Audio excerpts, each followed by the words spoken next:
Hello and welcome to the Patty Pod, Season 2, Episode 17, El Pod de Patty, for you Spanish speakers.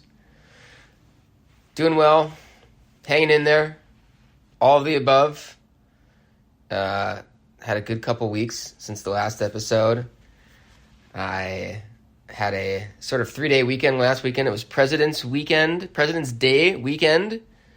Many of you may have had your kids with some time off. May have had your kids out of school.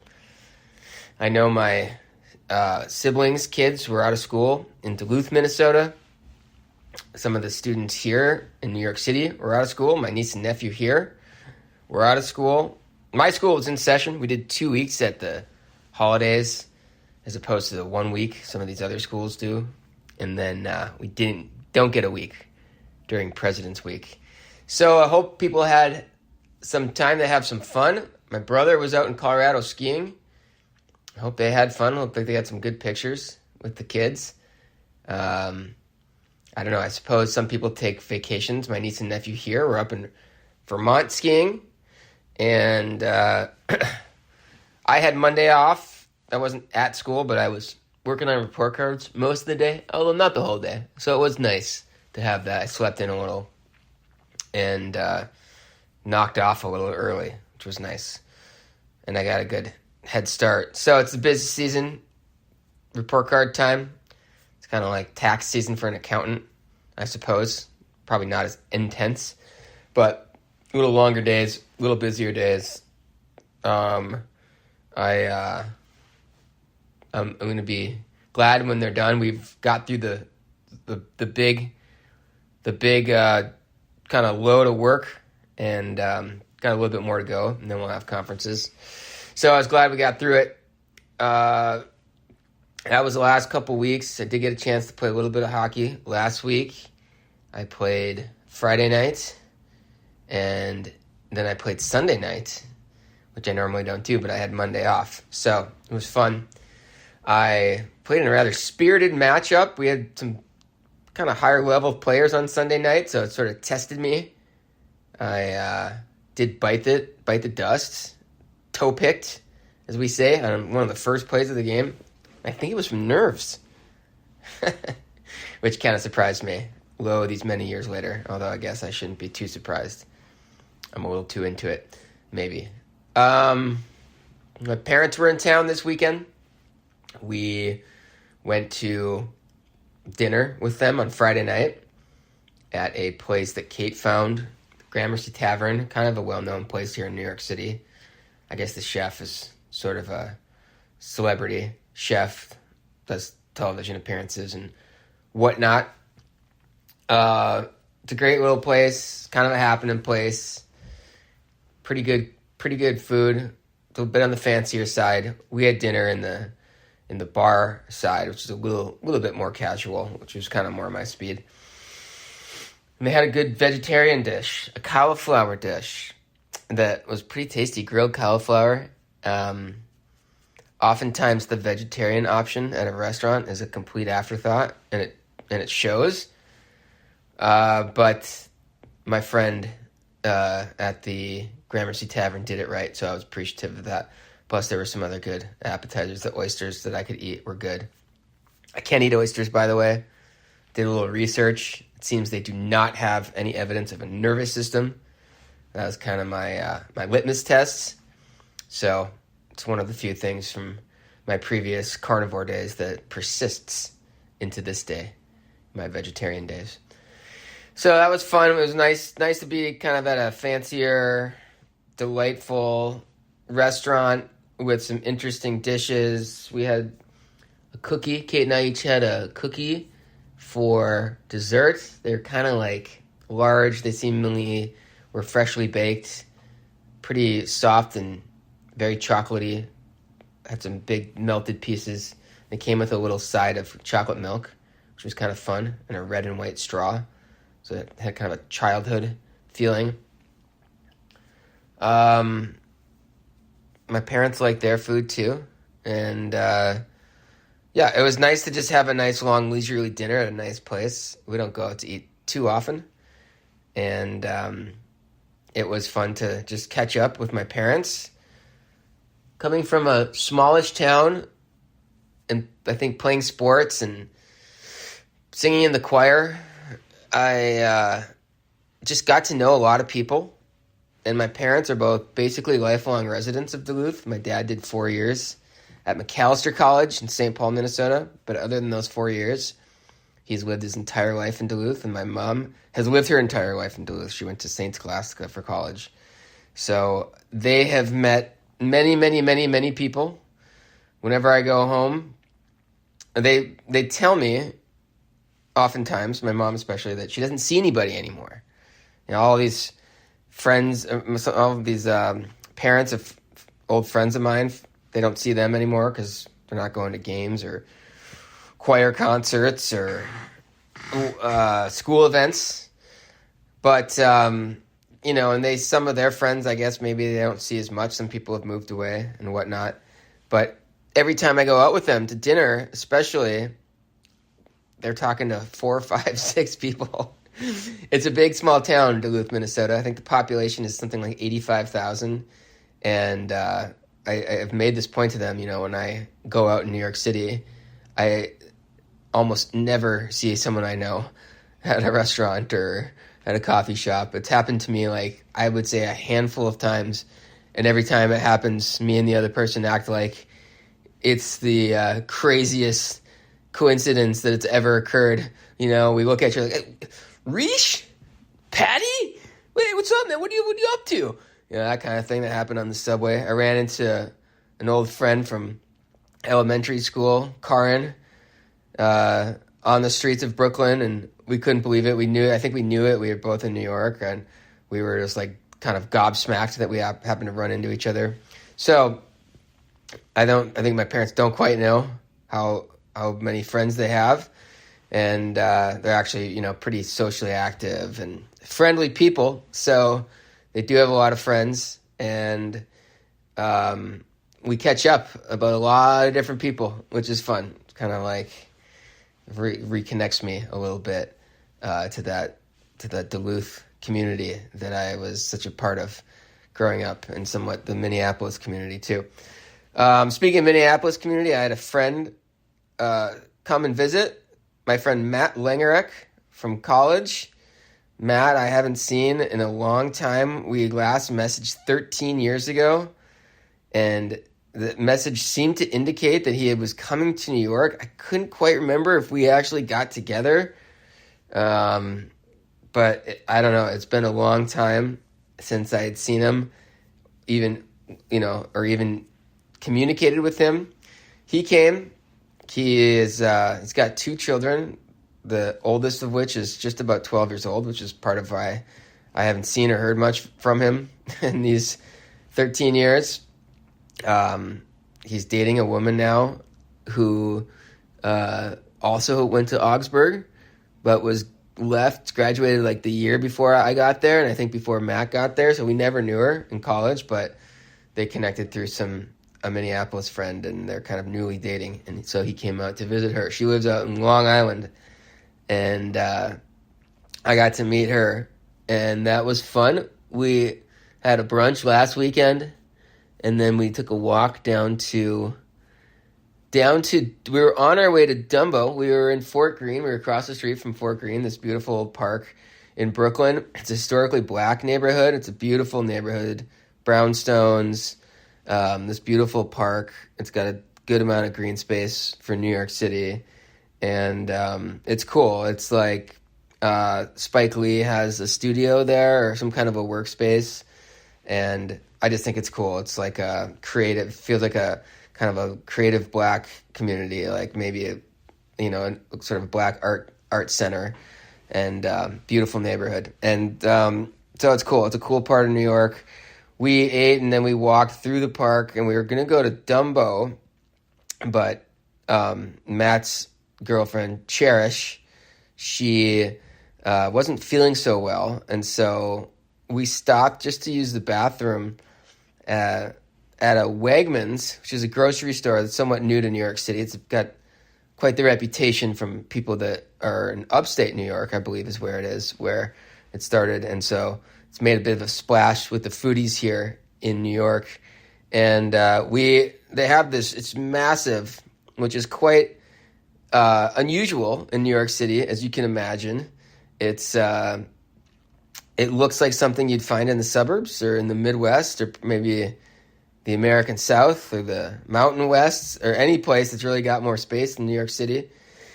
And it's, it's kind of like being transported to the suburbs. The suburbs out here have a lot of that space too. And so big, wide aisles and the whole bit. And they even have this cafe that had a second floor where they had like a coffee shop and even a full bar. It's this whole thing.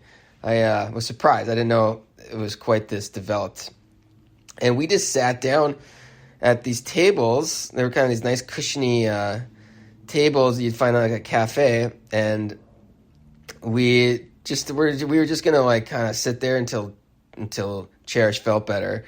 We ended up staying there the whole time, probably 2 or 3 hours. So it was funny. It kind of reminds me of the small pleasures theme that has come up over and over in this podcast, or the sort of the unexpected pleasures. I've mentioned how if I'm waiting at the doctor's office or waiting for Kate at the grocery store at this little like food court outside our grocery store, I can be really focused because I'm like doing something that I need to be doing, and it's a time when I can really read with like great focus. I'm not trying to check Twitter or, see what's on Instagram or any of that stuff. Like I'm focused, and I don't know, it reminds me of these, it's unexpected.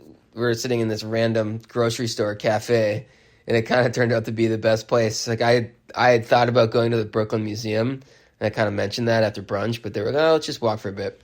So there we were, and we had a great time, and we were there for probably 2.5 hours, maybe 3. So sometimes you have these moments that are unexpected, and they can be the greatest, and you don't really, need to plan any great thing or go any great distance or do something Instagram worthy. So that was fun. My parents were here, as I mentioned. We had brunch last night. We went to an Italian place in Midtown by Bryant Park. And then we went to a Broadway show called & Juliet, which was sort of a story that imagines what would happen if Juliet didn't kill herself in Romeo and Juliet and went and kind of lived the life.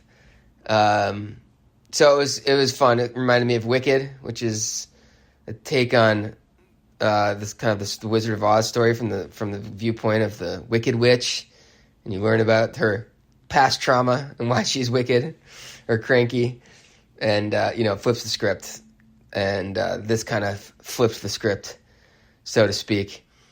Shakespeare's wife was also kind of had a chance to have her voice heard. So it was good. It was a good show. It was witty. They also worked in a bunch of pop songs by this songwriter. I forget his name, but he's like a major songwriter. He's had all these big hits for a lot of pop acts like Katy Perry and Backstreet Boys and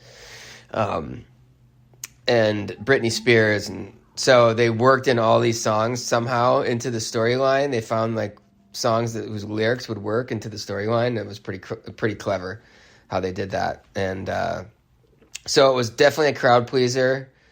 They, people were cheering, and it was good. It was a good show. It was, I'm not a huge Broadway guy, but it's a good show. I think if you're in New York and you're so inclined, if you want to see a good one, I would recommend that. I think the kids will like it too, especially if you have daughters. It's good for daughters or any queer children or queer people. There's some queer empowerment messages as well. So we did that, and then this morning we had brunch, and it was a little French place that had kind of some American style dishes as well. We did that in a nice little neighborhood called Carroll Gardens that is a cute, kind of quintessentially charming Brooklyn neighborhood, and a lot of cafes and shops, that kind of thing. And then I went back to the Met. I got there kind of late. I missed my stop, had to go way uptown and then turn around and come back. And I was on the west side, so I had to walk through Central Park. And I really had to pee. And that can be a nightmare in New York City with the dearth of bathrooms available. I mean, you can always go into a Starbucks in a real pinch, but those are kind of hit and miss. Sometimes they lock them.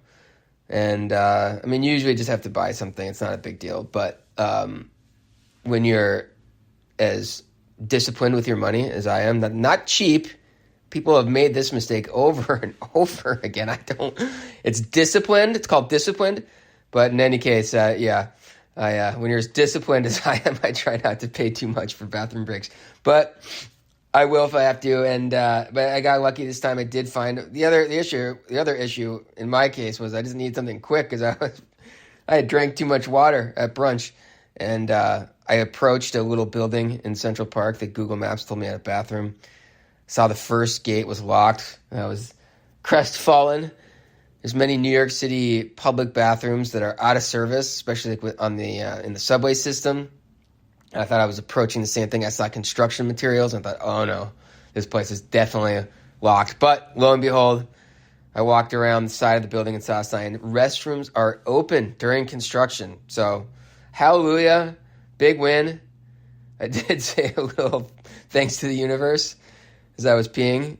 I felt like some of the old timers in Duluth would have said, my teeth are floating, I gotta piss so bad. I kind of had that phrase in my head, that saying, or that sentence. My teeth are floating. Which I love. I love that one. Boy, some of the rougher characters in this world have some of the best color in their language, I must say. God bless. So I made it to the Met. I did this last week. I joined a free tour. I stumbled upon this area that gives free tours. And I just said, what the hell? Why not, right? And it's great. This docent appears, and both times I waited like 5 minutes and somebody appeared, and off we went.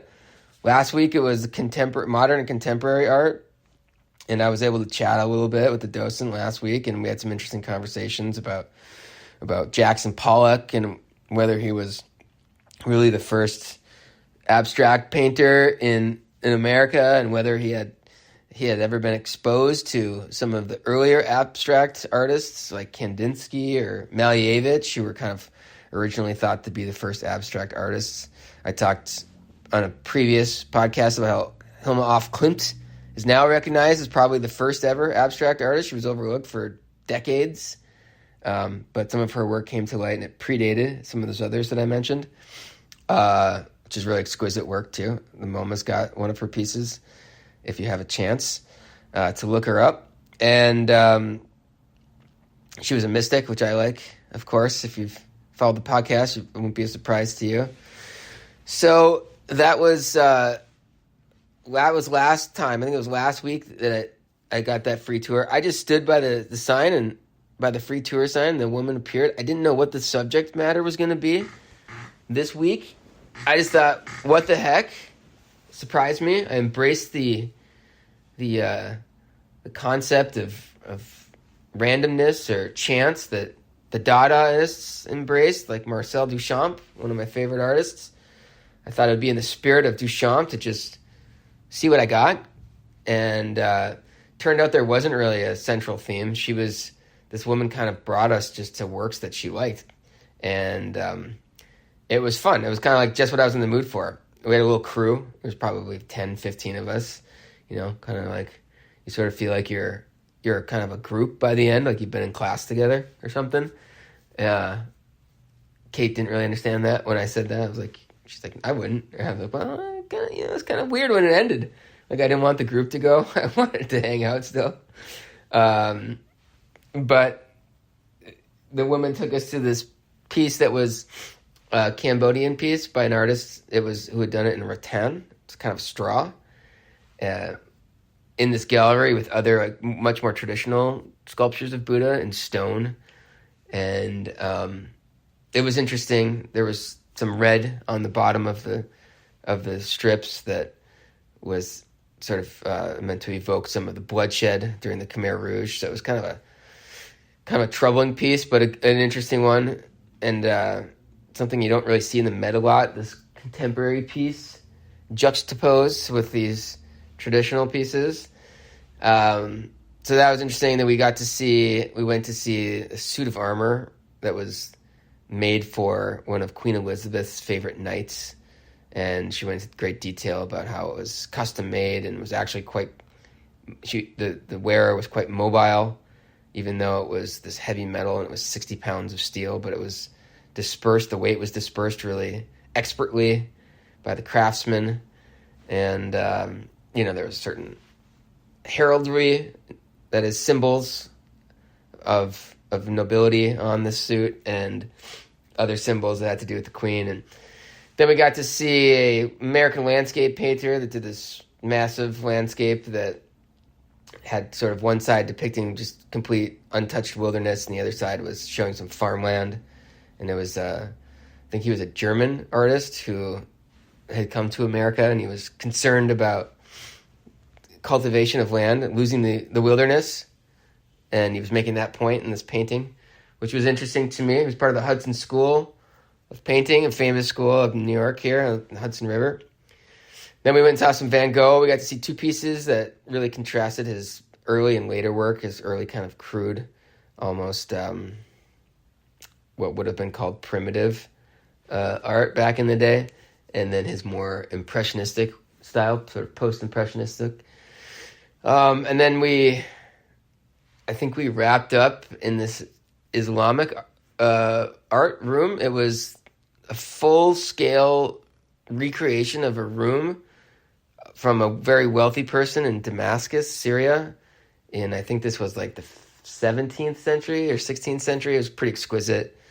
A lot of woodwork. There was a full poem that had been written in that Arabic script up above, high on the wall. It was really high ceilings in this room, and they had a fountain and this kind of marble floor in the center. And you could kind of imagine this beautiful stained glass, super colorful, reds and blues and greens, jewel tones in the stained glass. Jewel tones are some of my favorite tones. Love jewel tones. I try to find it in my clothes, and I try to find it in decoration for my home and some of the objects in my home. And I loved it. It was fun. And then I had to go. So that was the weekend. That was fun. That's a little bit of a wrap up about the art that I've been experiencing and what I've been doing on the weekends. I'm going to move now to the essay corner. This I wrote back in the summer as well, and we'll just jump into it. For today's New Places Then Right adventure, I visited Brooklyn establishments, including the LaLand Eating and Drinking House in Prospect Heights, Brick's House Ice Cream in Prospect Lefferts Gardens, and Ali's Tribago Roti Shop in Bedford-Stuyvesant. I once again could not read, watch TV or movies, use social media, or listen to podcasts as part of a creative program I'm doing, so I especially wanted to go do something. We planned this food crawl the night before and basically got right to it after breakfast and a few chores. It was nice to eat out and have something different for lunch, though I was still a little sluggish and kind of didn't want to deal with the subway. A touch of uneasiness lasted through brunch, even though the restaurant was a beautiful and bright space tastefully decorated with kind of a chic, classic, New York neighborhood, chef-driven restaurant aesthetic. We sat outside at a simple but elegant wood-slatted table with nice planters and flowers at our sides. The service was a bit slow, but my meal of eggs and a spicy tomato sauce and jalapeno cheddar biscuit was quite tasty. Kate liked her Filipino egg and eggplant dish as well.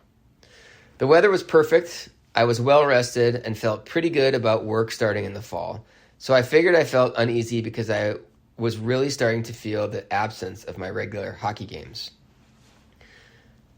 As a ritual, I've been playing 2 to 3 games a week and up to 5 or 6 games in the summer over the last 18 years or so. I sprained my knee a little over 2 months ago and have not played since. This lack of hockey coincided with an unexpectedly free summer and the beginning of the creativity and writing program. At first, I was somewhat glad not to play. Suddenly, I had much more time as the commutes, dressing, and undressing of the gear, and playing itself could take 4.5 hours or so. Now I had vast swaths of free time, something I used to dream about in my corporate days. After a week or two of biking and visiting the beach, I felt myself yearning for something else, for something to sink my proverbial teeth into. Thankfully, that was when the creativity program with its writing and various tasks began. I also started writing more on my own and working again on a podcast. I'm tempted to say that I learned the importance of being occupied, especially about finding one's much especially about finding one's much ballyhooed passion. I do believe that's true, but I also believe that sometimes you have to fumble around to find it. Sometimes you have to try something new, even after you were certain you knew what your passions were. Sometimes you have to do something that people, or perhaps yourself at moments, will think is not only unlikely to take off, but stupid, amateur, or even lazy. Sometimes in a world full of cringe responses and data analysis, you just have to follow your nose. Sometimes you just have to follow a hunch. I'll go back to work teaching soon and try, like so many others, to find a way to make my passion my career. In the meantime, I'll eventually get back to hockey. It'll feel fresh, I know, because I've had other periods of absence. It'll feel great to cross skate over skate and race down the rink. It'll be great to handle the puck and try to confuse an opponent and try to think of some way to move and pass and move and shoot and set up a play that maybe isn't seen a lot. It'll be great to shoot the shit with the guys and get a little fresh air. I'll also find other ways to work more writing and podcasting into my life as well. So this injury has had a silver lining. Grateful Dead fans may see the touch of gray on this lining that I need to accept. They may see that things today aren't exactly as I would have them be, and that is something that can be hard for me. But when I think about all I've discovered during this injury, I think there may be gray to accept, but it's not really a lining that's silver, it's a cloud. I was thinking a bit about podcast success last couple weeks, and about my dream of making this podcast my full-time job. And I've always told myself that I don't need it as validation. I just want it to have a job so I can do a job that I really look forward to doing. I wonder though, it struck a nerve when I really thought about it and about what it would mean really for my own sense of self-worth and self-value. How much of it would be dependent on something like that? How much would I feel better about myself? Would I feel sort of vindicated? I wonder. It makes me, I think there would be a part of me that would, and I'm kind of, I sometimes think I'm supposed to be above that. Maybe no one is. Next time I see Tim Robbins, the actor, at hockey, I think I'm going to say to him, hey man, good, you're here. You have a personal assistant, right? And then I'm just going to ask, do they do pro bono work? I mean, personal assistants should do that, right? And if he gets upset with me, I'm just going to say something like, come on, Tim, I'm an educator. Can't help me? Do assistants not care about kids anymore? I'm going to try that. I saw a gentle push from one stranger to an elderly man on a bike a couple weeks ago when I was out for a walk at work.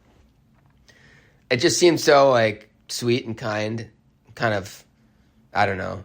I get really cranky about people that are loud and obnoxious, and I can get kind of just crank face, and I wish I was more chill. I wish I was the kind of guy that would just see an older guy in the street that needed a little push on his bike and give it to him without worrying like he's going to think something, is going to be annoyed with me.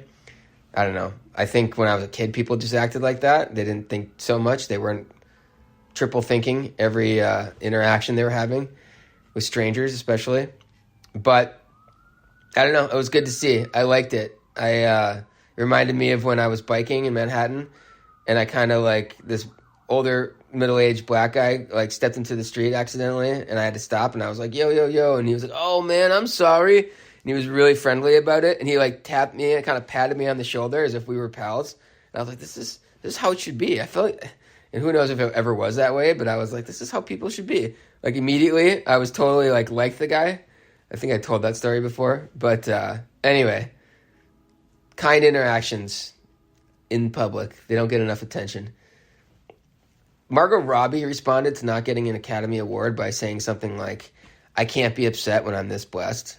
And I just thought, yes.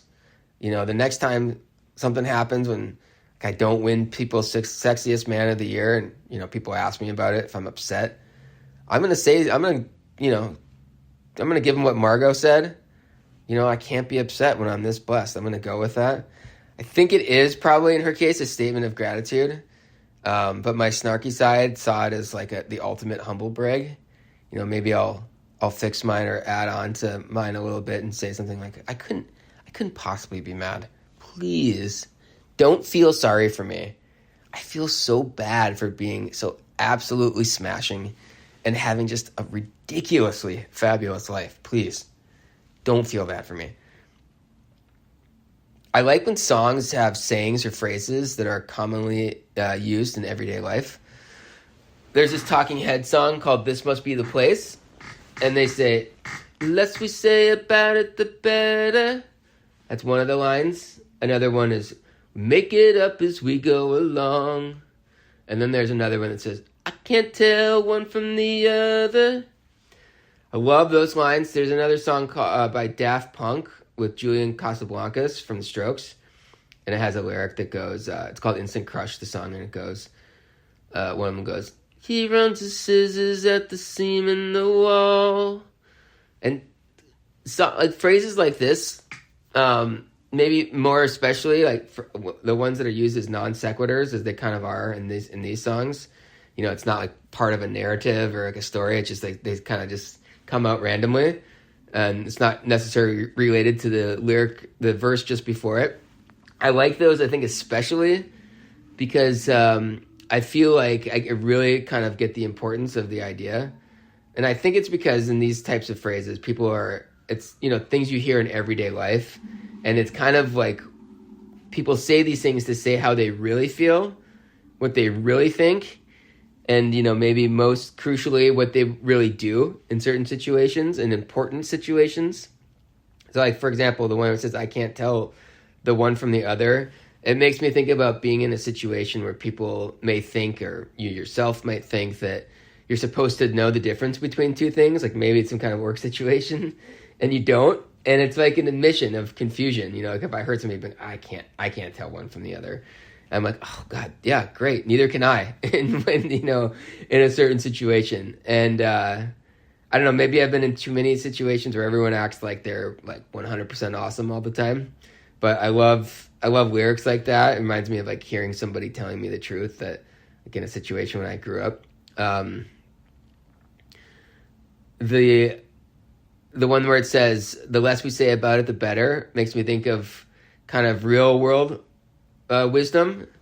You know, you get yourself in a situation, and this maybe the less you say about, the better is the opposite of what some professional training or some university program told you to do. But I can just see like an older colleague like talking through some issue and being like, the less we say about this, the better. And that having that to prove true. And that has proven true for me in a number of situations in work where it's like, let it be. You know, the manual may say to do this, but trust me. And so I love that kind of real world. That's what those lyrics sound like to me, real world advice. He runs his scissors at the seam in the wall, which is like, in the song, it's very much a non sequitur, kind of comes out of nowhere. And that to me sounds like a secret of the trade, which is another phrase that I love.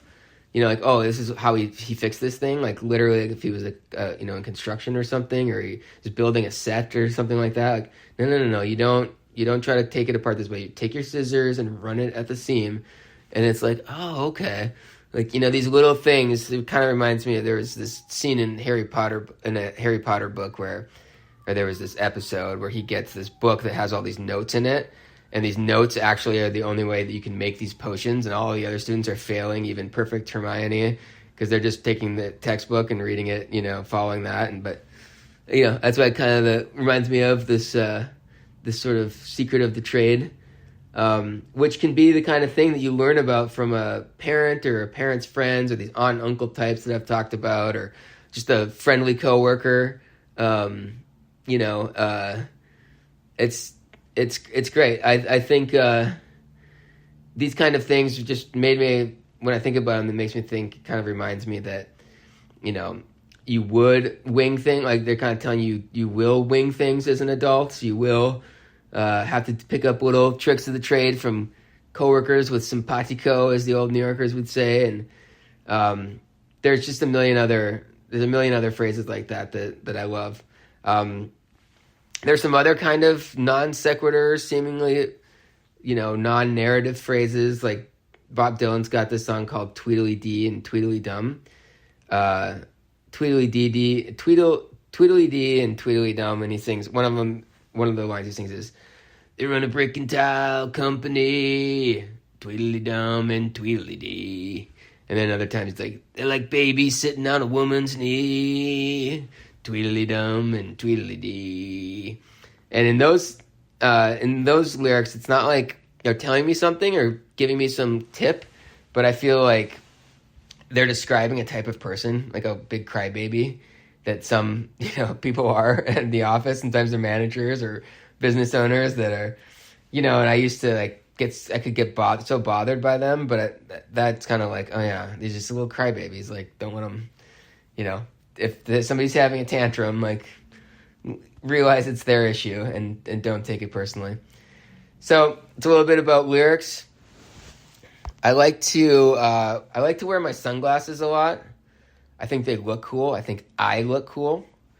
But I basically believe you can't wear them indoors or at night. I'm kind of on that side of the debate, if there is a debate. But I see Anna Wintour, the editrix, I think is how some people call her, of Vogue magazine. And she's got some other lofty title, like Director of Culture or something like that at Condé Nast. But I see her in various places. I saw her at the U.S. Open in her shades at night. And I know her public persona is basically an emoji at this point. I feel like a fashionista in big sunglasses. But it still looks a bit ridiculous to me.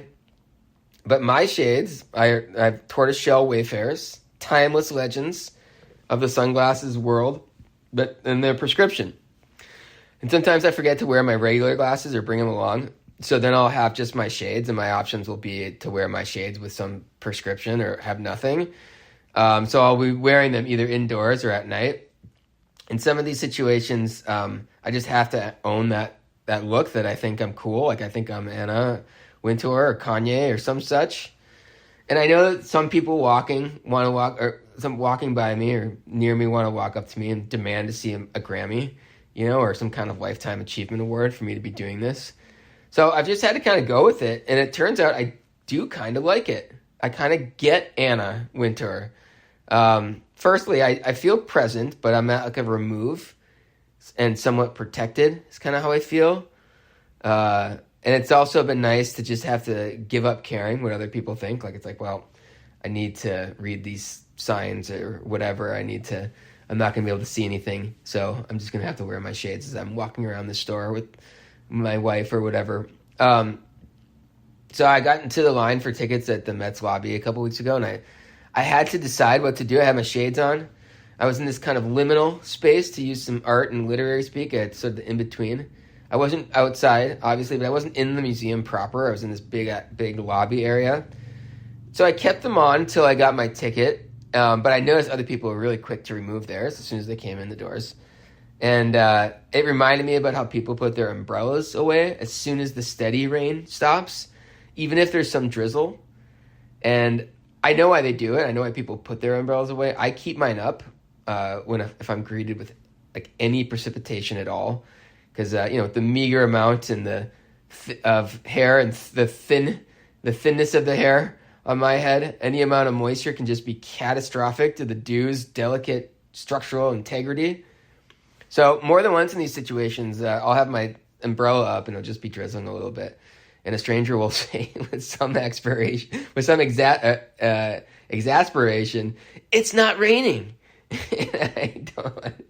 I don't know why we have such umbrella judgment. I have had strangers say this to me on more than one occasion. But we have the same kind of judgment with shades. The umbrella thing I don't understand. Why does anyone care if my umbrella is open? But with the shades, I know it's about this. This judgment about somebody thinking that they're too cool, and so I kind of get it. While I said earlier, I'm basically on the side that you shouldn't be wearing shades inside and or at night. But I'm also I kind of like doing it sometimes. So I'm glad I kind of broke out of that programming, that asinine programming that we have these very strict rules, and I don't know. It's kind of like saying, yes, my friend, I do think I'm cool. Want to talk a little bit about the benefits and limits of history. I was thinking about this. I read this book called The Dawn of Everything, a rather ambitious title, a rather ambitious book. It's by David Graeber and David Wengrow.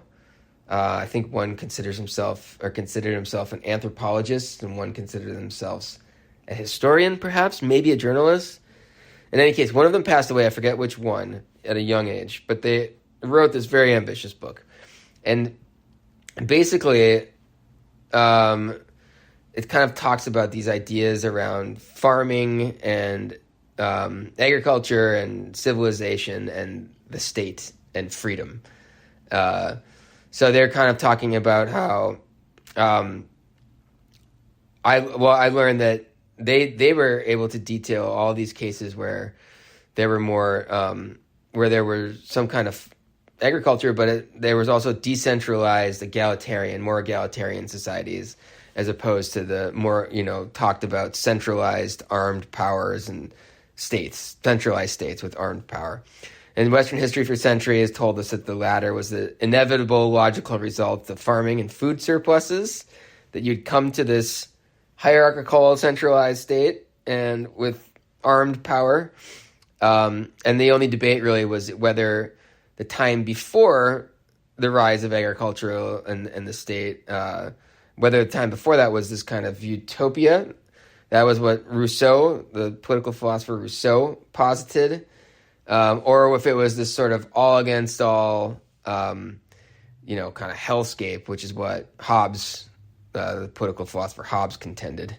And that was the debate for decades and centuries, really. And these guys are saying neither Hobbes nor Rousseau actually knew. They were just totally speculating. And why, let's now try to figure it out. Apparently there's been new archaeological evidence that has come to light in the last, 10, 15 years. And so they were really making their arguments based on that. And they were saying, like I said, that there are instances, like plenty of instances, where there was some kind of agriculture that didn't lead to a really centralized kind of repressive state that limited freedom so much. And that goes hand in hand with private property too. Like a lot of people say those things are all connected, agriculture and private property in this state. And so they're saying that that's not always the case. And they pointed to dozens of examples of, of non-European societies and ancient societies that had some kind of a mix of all these things, where there wasn't always private property when there was agriculture. There wasn't always the state. Anyway, it's a radical reframing for me that breaks down these assumptions that you're either going to have civilization and you're going to get bad with it, or you're not going to have it, and then you wouldn't get any of the good with civilization. And that was really, for me, that's a major kind of idea.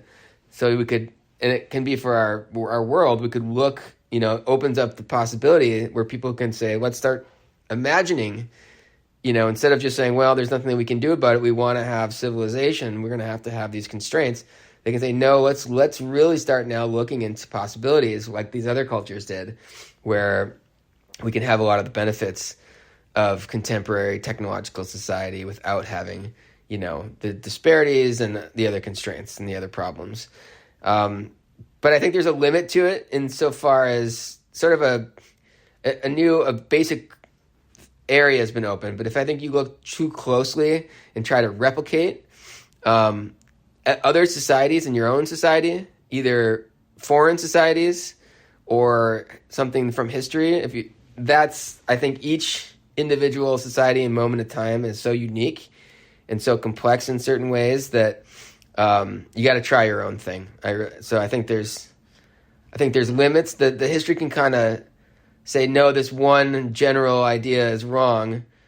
Don't take this as the truth, but it can't tell you exactly what to do, which is great actually, because who would want to try to just copy and paste a society? Kind of boring. Seems to be sort of defeating the whole purpose of life. put your earmuffs on your kids for a second. I'm going to swear a little bit here. I realized last week that fucking around is my highest state. I was walking around the 17th and 19th century sculptures and painting in the Met a couple weeks ago with its Louvre, like high vaulted ceilings and parquet wood floors, and all I could think about was joking around with people. I walked by this massive, like 2-story mural of the Buddha in another gallery, and when I was there, I almost said to some stranger, I'm thinking about getting something like that for the living room. And then I realized that I get like this when I'm most relaxed, when I'm most chipper, when I'm giddy even. I'm like this when I'm happy, and I know it's like and I know this is when I'm where I'm supposed to be and doing what I'm supposed to be doing. And I know I can still learn and progress and help others and myself when I'm not feeling that way. But I do always kind of try to tack back to that jokey state, back to that kind of sunshine of sunshine. So it's actually good for me to know, because it's, at least I have a direction to point my ship to. Speaking of being like that, I saw some bubble wrap on the street the other day, and I just started stepping on it and started trying to pop it. And I thought, do all adults do this? I don't know. I assume, like, I've never really encountered a person who's been around bubble wrap and not tried to pop some, unless, I don't know, you have tons of it in your house and it came in some package. Yeah, I'm not sitting here popping each one, but I think it'll be a sign of, that my life has gotten off track if I see some bubble wrap, especially on the street, and I don't try to step on it. It'd be a good litmus test. I want to talk a little bit about burdens of proof. I looked into this a little bit. There's these kind of legal standards of burden of proof, like beyond a reasonable doubt, and I think there was preponderance of evidence, meaning that means something like if 51% of the evidence says it's some way, then you should, that should be enough for you to decide. And there's different standards, I think, in different legal situations. I think criminal and civil have, these different standards. But I thought about when people are trying to think about spiritual things, like, is there a God-like being, or is the universe, is the universe really look out for us? Is that kind of stuff? Is there life after death? All these kind of spiritual questions. I think people often apply like a scientific standard of proof, which, there's sort of this assumption that that's what should be the standard. And hey, that would be great. The scientific standard is something that you absolutely know to be true, right? Like Newton's laws of physics are pretty much 100% able to be said are true in a context, right? Einstein's as well. Like, they've been tested in these really minute ways and with really exacting measurements. And that's, appropriate for that realm, because particles usually behave in a certain way, even though they can behave in a very mysterious way. When you get to the quantum examination, a thing can be both like it can act like a small little pebble, and at the same time it can act like a wave, so it's not so simple. But, I think the standard is appropriate to the subject matter, but when you're talking about sort of the meaning of life, or these sort of spiritual questions, for me at least, I felt like I need to know this stuff. This makes a big difference. And why should I apply this scientific standard? It's sort of arbitrary. Like, in a court of law, we also need to know things, right? We can't have 100% proof, because life's not like that. But we need to make decisions about, justice, and especially in criminal matters, and about fairness and justice in civil matters too. And so we know we can't recreate a whole situation in a lab, and so we do the best thing that we can, which is these other standards. Is it beyond a reasonable doubt? Is the preponderance of evidence say something? And that's something that I think is a better standard for spirituality. I do think, it helps people. So for me, it's, some people will argue with me that I haven't been able to prove these ideas, or society hasn't been able to prove it. And I just think the standard is not a good fit. And I think there's a big case to be made. Someday I'll probably do a podcast I'll give you guys my case about the spirituality. I try not to preach, but I don't know. For me, it was sort of a logical argument that convinced me. And I don't know, maybe it'll help somebody. We'll see. So that's a little bit about standards of proof. I was thinking about selling peace in this world, like how we can do a better job of that, especially with the rise of nationalism and nativism and, some of these conflicts that we're seeing. I think one thing people don't do enough of is try to sell it for how much more fun we could all have if we didn't have this sadness and negativity and distraction and misdirection of energy and resources. If we really could have some kind of a framework of understanding amongst different nations, it would be more fun. We could do more fun things. We could take care of our basic resources more easily and take care of our basic needs. And that would free up so much leisure time where people could do creative projects, hobbies, passion projects, whatever, stuff that's fun. I think that's better than just kind of like the moral shaming that we all do around questions of violence and war. I think that, I don't know, I would love to hear sort of diplomats and politicians trying to sell it and not spin it. It really would be fun, and make that case. People respond to that. People love to have fun. People love to see, how things can be better for them. I'll leave you with a pro tip. If you need more alone time in your life, just be annoying at home. Sing too loudly, talk too much, make sure to complain a lot. It also doesn't hurt to add a lot of unnecessary details when you're talking about how crappy some situation is, some complaint you have, really go into the minutia of it. Before you know it, the wife or your husband or it's complicated mate of yours or the kids, they'll be happy you're gone. Well, a wife will be happy you're gone. I can kind of guarantee that. That's it. It's a long one. Hope you made it to the end. Hope everyone's well. Peace and love.